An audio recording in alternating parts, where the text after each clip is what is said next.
Most people believed the American frontier belonged to the fastest gun. They were wrong.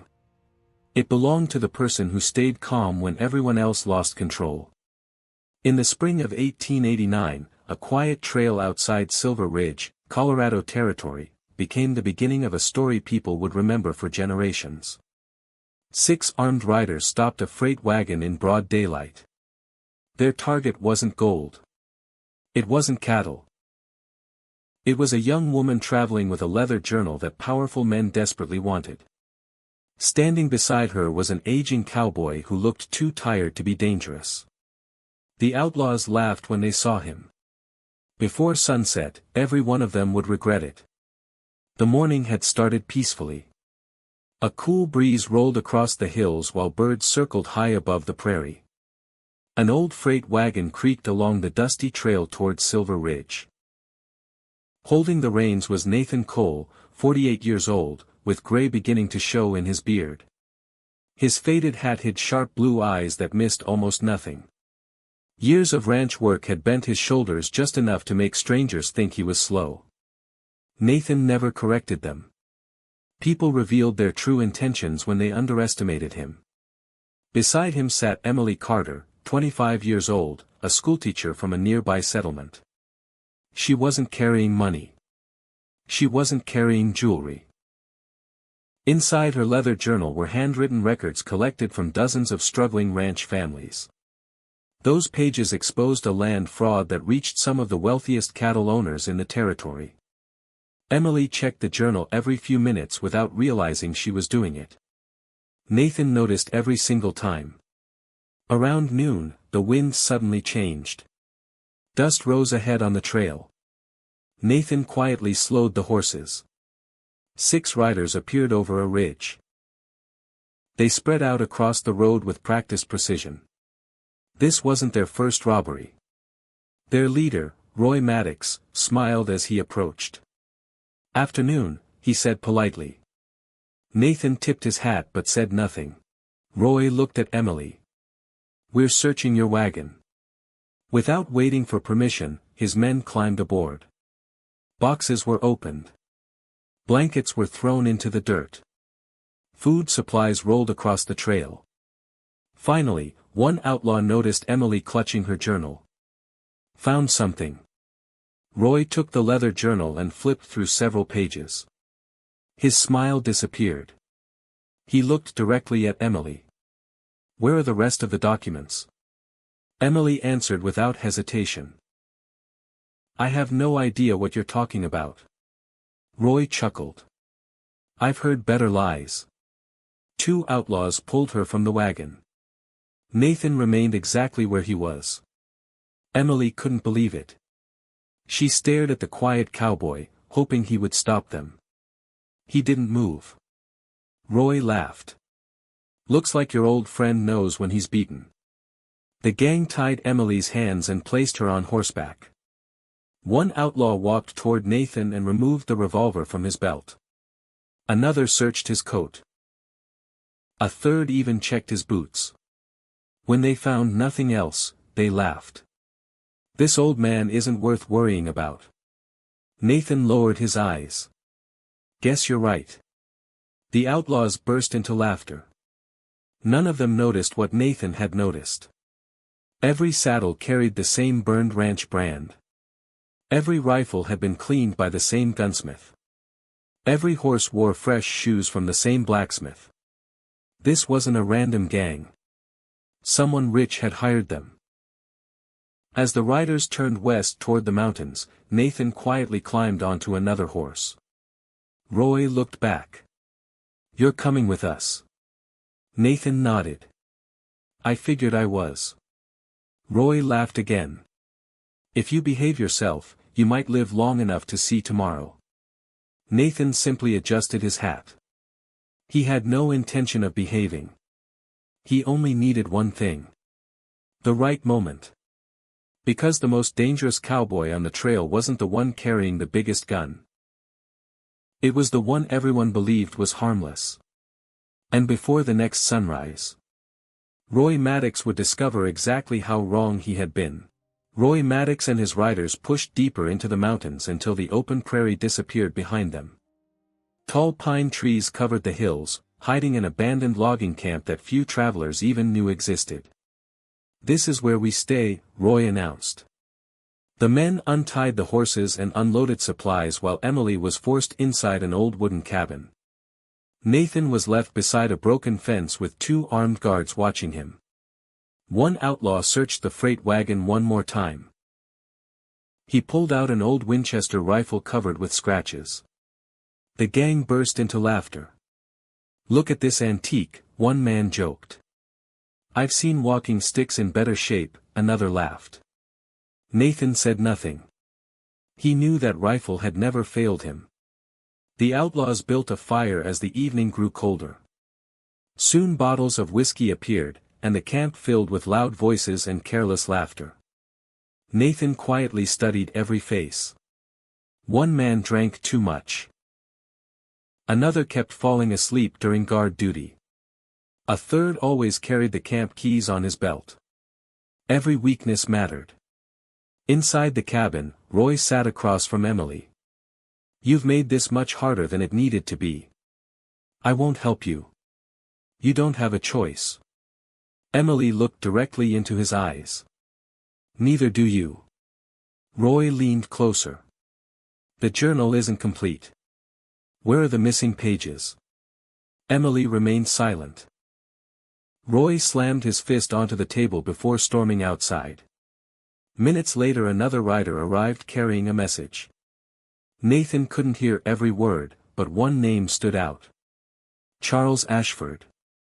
The richest cattle owner in Silver Ridge. Everything suddenly made sense. Ashford wasn't stealing land legally anymore. He was eliminating anyone who could expose him. Night settled across the mountains. The fire burned lower. The gang relaxed, believing victory was already theirs. Nathan watched the stars appear above the trees. He wasn't waiting for luck. He was waiting for the perfect mistake. Around midnight one guard wandered toward the creek to fill a water bucket.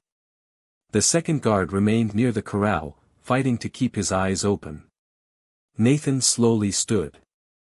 The tired guard barely noticed. One quick movement. One precise strike. The guard collapsed before making a sound. Nathan caught him before he hit the ground. Within seconds he held the cabin key. He quietly unlocked the door. Emily stared at him in disbelief. "I knew you wouldn't leave." Nathan smiled. "I was only waiting for the right time." Together they slipped into the darkness. Only one thing remained. Emily's leather journal. Without it, everything they had risked would be meaningless. Nathan pointed toward Roy's cabin. "Stay here." Emily grabbed his arm. "Be careful." Nathan disappeared into the shadows. Neither of them noticed that someone else was still awake. And hidden between the pine trees. A pair of watchful eyes had already seen everything. Nathan slipped through the darkness without making a sound. The campfire had burned low, leaving only glowing embers that cast long shadows across the abandoned logging camp. Roy Maddox's cabin stood at the far end of the clearing. Inside, a lantern still flickered. Nathan paused beside the wall and listened. Silence. He slowly pushed the door open. Roy wasn't there. The room was empty except for a rough wooden table, 2 chairs, and a heavy coat hanging beside the window. Nathan searched quickly. No journal. He opened a drawer. Nothing. Then his eyes settled on the saddlebag lying beneath the bed. He lifted the flap. Inside rested Emily's leather journal. But something was different. The pages looked thicker than before. Nathan opened it and immediately understood why.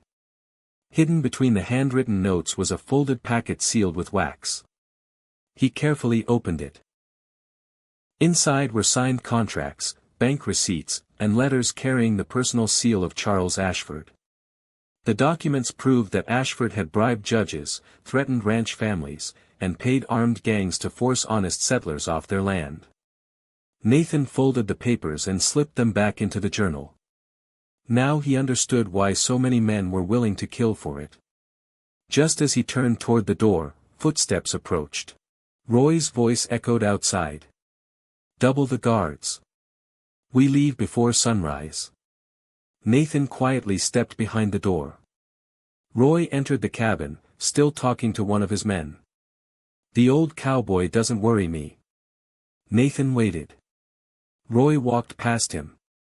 One step. Then another. Without warning, Nathan struck. A single hard blow sent Roy crashing into the table. Before Roy could reach his revolver, Nathan kicked it across the room. The outlaw groaned, struggling to stand. Nathan pointed the revolver back at him. "I don't enjoy hurting people," Nathan said calmly. "But I don't mind stopping them." He locked Roy inside the cabin and tied the door shut from the outside. Then he hurried back toward Emily. She was already waiting beside the horses. "You found it?" Nathan handed her the journal. She hugged it tightly. "I thought it was gone forever. We're not safe yet." Nathan cut the horses loose from the corral. Several frightened animals bolted through the camp, knocking over supplies and scattering sleeping outlaws. The noise woke everyone. What was that? Horses. Get up. The camp erupted into confusion. Nathan and Emily mounted 2 fresh horses. Just as they reached the trail, a rifle cracked through the darkness. The bullet struck the saddle behind Nathan. Another shot followed. This one came dangerously close to Emily. "Ride!" Nathan shouted. They disappeared into the forest as frightened horses thundered in every direction. Behind them, Roy finally kicked open the cabin door. His face burned with anger. After them. The outlaws raced into the mountains. The chase lasted for hours. Moonlight barely reached the narrow trails winding through the pine-covered hills. Nathan knew these mountains far better than the men chasing him. Several times he deliberately chose difficult paths where only experienced riders could keep their horses balanced. One outlaw wasn't so lucky. His horse slipped on loose rocks, throwing him into a shallow ravine. The others kept riding. Roy didn't even look back. By dawn, Nathan and Emily reached an old wooden bridge crossing a fast-moving river. Their exhausted horses stopped to catch their breath. Emily looked behind them. "I think we lost them." Nathan didn't answer. He had noticed something. Fresh hoofprints. More riders had crossed the bridge only a short time earlier. These weren't Roy's men. The horses carried heavier shoes. Better equipment. Nathan slowly dismounted and examined the tracks. His expression hardened. These belonged to Charles Ashford's ranch. Emily felt her stomach tighten. "You mean?" Nathan nodded. "He knew we'd escape." Before either of them could say another word, a slow clap echoed from the opposite side of the bridge. Nathan looked up. 3 well-dressed riders stepped onto the trail. In the center sat a tall man wearing a black riding coat and expensive gloves. He smiled without warmth. "Good morning," he said calmly. "My name is Charles Ashford. I've been waiting for both of you." Nathan quietly rested one hand near his revolver. Emily gripped the journal tighter. For the first time since leaving the camp, they weren't facing hired outlaws. They were facing the man who had planned everything from the very beginning. Morning sunlight filtered through the pine trees as Nathan Cole faced Charles Ashford across the old wooden bridge. For several long seconds, no one spoke. The river roared beneath the weathered planks while the horses shifted nervously. Ashford finally smiled. "I've heard stories about you, Mr. Cole. They say you were once the fastest gun in Colorado." Nathan answered calmly. "Stories usually grow bigger than the truth." Ashford chuckled. "Perhaps. But today, legends won't save you. Emily tightened her grip on the leather journal. You ruined innocent families, she said. Everything is written here. Ashford looked at her without emotion. History belongs to whoever survives to write it. He raised one hand. From both sides of the bridge, armed riders slowly appeared from behind the trees. Nathan counted them. 8 men. Every escape route had been covered. Roy Maddox finally rode into the clearing with the remaining members of his gang.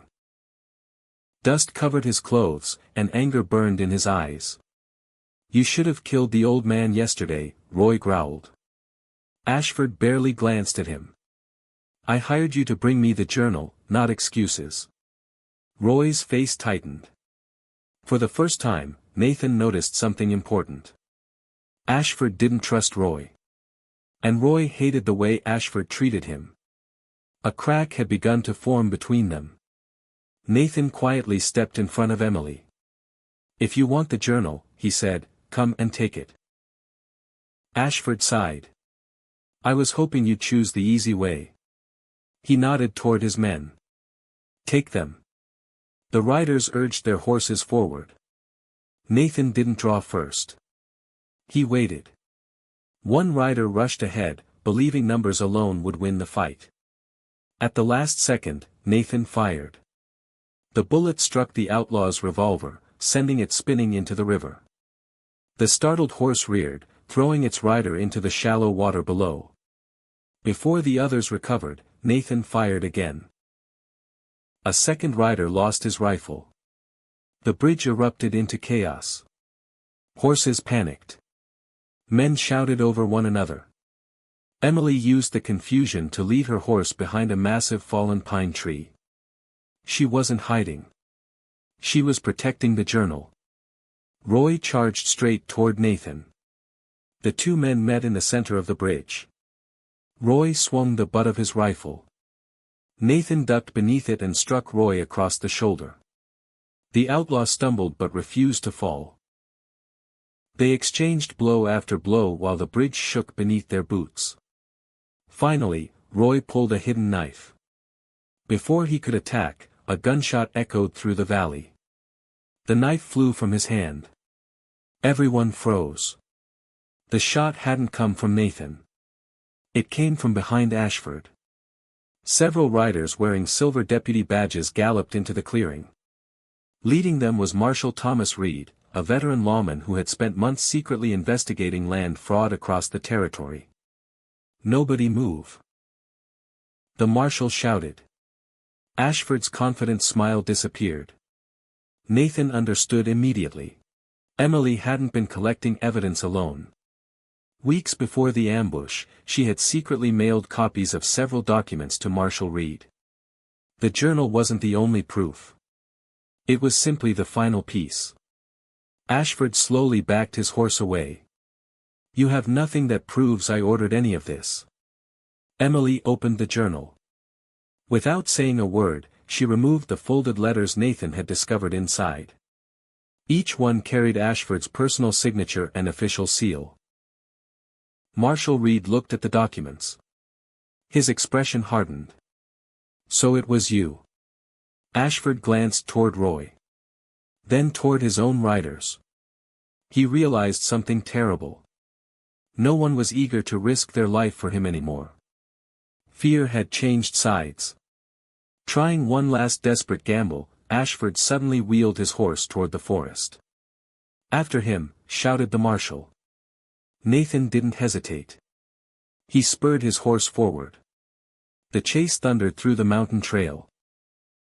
Ashford knew the forest well, but Nathan knew it even better. Branches snapped.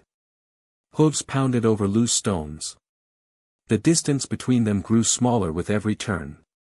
Then Ashford reached a narrow cliff overlooking the valley. His horse hesitated. There was nowhere left to run. Nathan slowly approached. It's over. Ashford laughed bitterly. You think arresting me changes anything? Another man will take my place. Nathan shook his head. Maybe. But today. Innocent families get their land back. For a moment, neither man moved. Then Ashford lowered his revolver. Behind them, Marshal Reed and his deputies arrived. Charles Ashford, the most powerful ranch owner in the territory, was finally under arrest. But Nathan noticed something that no one else did. Roy Maddox had quietly disappeared during the confusion. And Nathan had a feeling their story wasn't over yet. The afternoon sun settled gently over Silver Ridge as word of Charles Ashford's arrest spread from ranch to ranch. For years, honest families had lived under fear. Now, for the first time in a long while, hope felt stronger than fear. Marshal Thomas Reed wasted no time. Deputies searched Ashford's ranch, his office, and every storage building connected to his business. Hidden ledgers, forged property deeds, and secret payment records confirmed everything Emily had spent months investigating. The evidence was overwhelming. Within days, judges ordered dozens of stolen ranches returned to their rightful owners. Families who believed they had lost everything finally walked back onto land that had belonged to them for generations. Old fences were repaired. Barn doors opened again. Children laughed across fields that had once stood silent. Emily watched it all with quiet satisfaction. Every sleepless night, every dangerous mile, and every difficult decision had been worth it. One evening, she found Nathan sitting alone on a hill overlooking the valley. The same calm expression rested on his face, but this time there was something different. Peace. Emily sat beside him. You saved more people than you realize. Nathan smiled faintly. I only helped the truth find its way. For a while, neither of them spoke. The wind carried the scent of pine through the hills. Far below, ranchers were already rebuilding broken fences together. Then Emily asked the question she had wondered about since the day they met. Why did you pretend to be just another tired cowboy? Nathan looked toward the setting sun before answering. Because years ago, I believed solving every problem with a gun made me strong. He paused. I was wrong. Emily listened quietly. I lost good friends because I thought being feared was the same as being respected. After that, I left my old life behind and spent years working ranches, hauling freight, and trying to become someone better. He looked at his weathered hands. The frontier doesn't need more famous gunfighters. It needs dependable people. Emily smiled. I think you've become exactly that. Nathan laughed softly. Maybe I'm finally catching up. A week later, the town gathered outside the courthouse. Marshal Reed publicly thanked everyone who had stepped forward to tell the truth. Several ranchers shook Nathan's hand. Others thanked Emily for refusing to give up, even when powerful men tried to silence her. As the crowd slowly disappeared, a familiar horse rode into town. Everyone turned. It was Roy Maddox. He rode alone. No gang. No rifle in his hands. He stopped several yards away from Nathan. For a long moment, neither man spoke. Finally, Roy removed his revolver from its holster. He turned it around and held it out by the barrel. I'm done running, he said quietly. I spent years working for men who cared about money more than people. Ashford would have abandoned every one of us. Nathan accepted the revolver without a word. Roy lowered his head. I can't change what I've done. No, Nathan replied. But you can decide what you do next. Marshal Reed stepped forward and peacefully placed Roy under arrest. There was no final gunfight. No revenge. Only accountability. Sometimes that was the harder choice. Months passed. Silver Ridge slowly became a different town. New families arrived. Old neighbors helped one another rebuild barns, schools, and grazing fences. Trust returned one honest day at a time. Emily opened a small community school where children from every ranch could learn to read, write, and understand the law so no one could deceive them again. Nathan stayed nearby, helping ranchers repair wagons, train young cowhands, and settle disagreements before they became fights. People still whispered stories about the quiet cowboy who had defeated a gang without ever looking for glory. Nathan never corrected the stories. He simply smiled and got back to work. One autumn evening, Emily found him repairing a fence as the sky glowed orange across the mountains. She handed him a small wooden sign. It read, "Cole and Carter Ranch." Nathan looked at her in surprise. "You've already decided?" Emily smiled warmly. "I was hoping we'd build something worth staying for." Nathan looked across the open valley. For years, every trail had felt like another goodbye. For the first time in his life, he didn't want to leave. Together, they watched the sunset paint the mountains gold while the wind rolled gently across the prairie.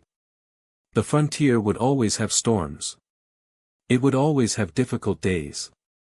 But Nathan finally understood something that had taken nearly a lifetime to learn. A person's greatest victory isn't defeating an enemy.